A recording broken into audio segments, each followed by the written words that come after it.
Welcome to the first episode of Real Education. I'm your host, Quincy University Assistant Professor of Communication and film aficionado, Travis Yates. I'm also the executive producer of QUTV, which is now Channel 97 on the campus cable lineup. In addition to our original student programming, such as the weekly QUTV Campus News Update and coverage of big events, Channel 97 features something we all love, films. And not just everyday film, but cinema that spans from the 1920s to the 1960s, known as the classical Hollywood era. Some people also call this period the golden age of film. It was during this time that we saw the creation of the genres we're so familiar with today. Films with familiar characters, themes, and plots, and the studio system, where companies mass-produced films with familiar actors and directors. This period of classical Hollywood cinema also created the narrative rules that modern filmmakers are known for breaking. The invisible narrative language includes time moving in a linear fashion, save for the occasional flashback, continuity editing, and specific styles of cinematography, all for the purpose of not calling attention to the medium. Now, when you compare the golden age of Hollywood to the style of a modern filmmaker such as Quentin Tarantino, you see why he is considered so groundbreaking. And just look at 1994's Pulp Fiction. Overnight, Tarantino seemed to reinvent film using a nonlinear timeline, unique anti-hero characters using punchy dialogue, and a complex plot that refused to be categorized by any one genre. All of the rules that Tarantino became so famous for breaking, the bedrock of cinema, were put in place by film during this classical era. But we're not picky here on Channel 97. We love all film. We'll celebrate both the good and the bad. Now, Ed Wood is one of my favorite B-movie directors. And if you're not familiar with the term B-movie, that's probably because it also emanated from the classical film era.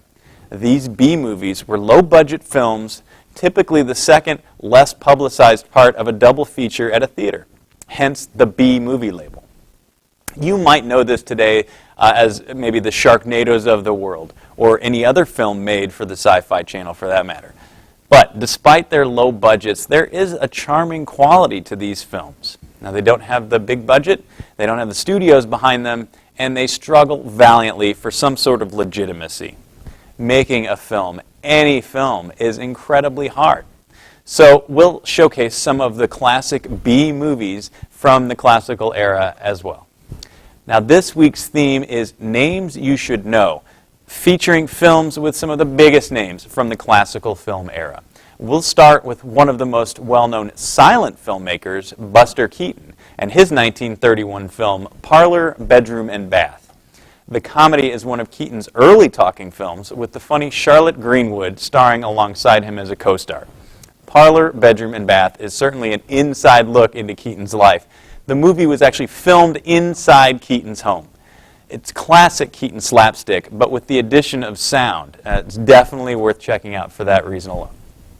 The following year saw the release of the first Ernest Hemingway novel turned into a film, with A Farewell to Arms, starring Gary Cooper.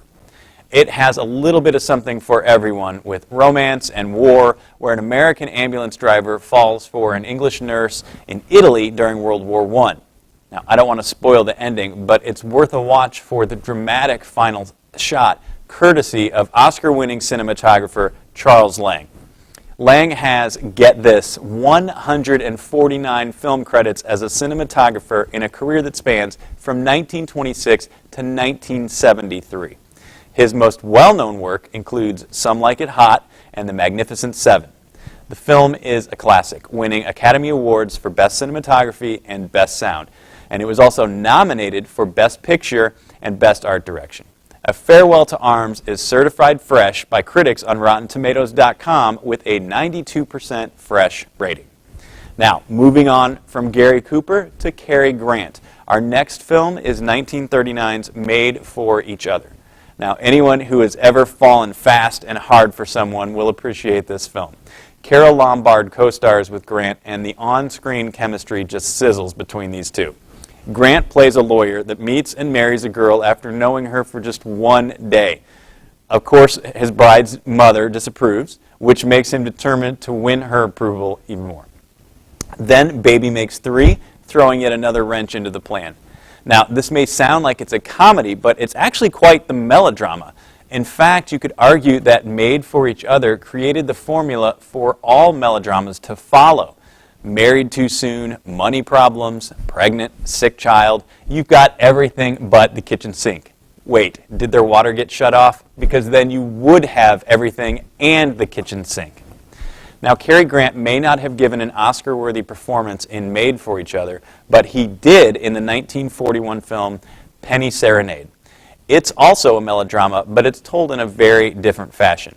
George Stevens, a renowned director from the Golden Age, pushes the envelope of the traditional classical era. He moves the narrative along both spatially and temporally, with significant songs from a record player inducing new sequences into the film narrative. Consider it Tarantino before Tarantino ever existed. Sentimental and sappy, this is a bittersweet tearjerker with a great performance from Cary Grant, who was nominated for an Academy Award for Best Actor for his performance of Roger Adams. Penny Serenade is also certified fresh by critics on Rotten Tomatoes with a 93% approval rating. Now, we'll end with a name that everyone should know, even though her last big commercial success in Hollywood came before 1940, Shirley Temple. Her 1939 film, The Little Princess, was the first of her movies to be filmed completely in Technicolor.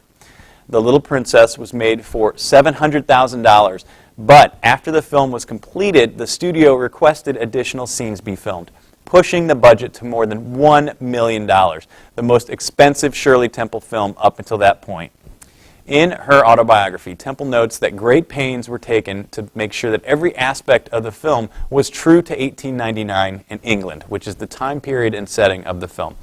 Production was actually held up after it was discovered that one of the costumes Temple wore used snap fasteners that were not invented until 1908. The film was a critical and commercial success, but sadly, this was perhaps the peak of Temple's career. After 2 consecutive flops and a failed comeback, the actress retired for nearly 2 years before returning to the silver screen in 1944. Now, she officially announced her retirement from cinema 6 years later in 1950. The Little Princess remains popular today with 7.3 out of 10 stars on IMDb.com, an 88% critic rating, and an 80% audience rating on RottenTomatoes.com. Well, that's going to wrap it up for this week's Names You Should Know list. From one of the biggest stars of the silent era in Buster Keaton to a cultural icon that we just lost last February in Temple. I hope that the films selected give you a taste of some of the most well-known actors, directors, and cinematographers from the classical era in Hollywood. Until next time, I'm Professor Yates, and this has been your Real Education.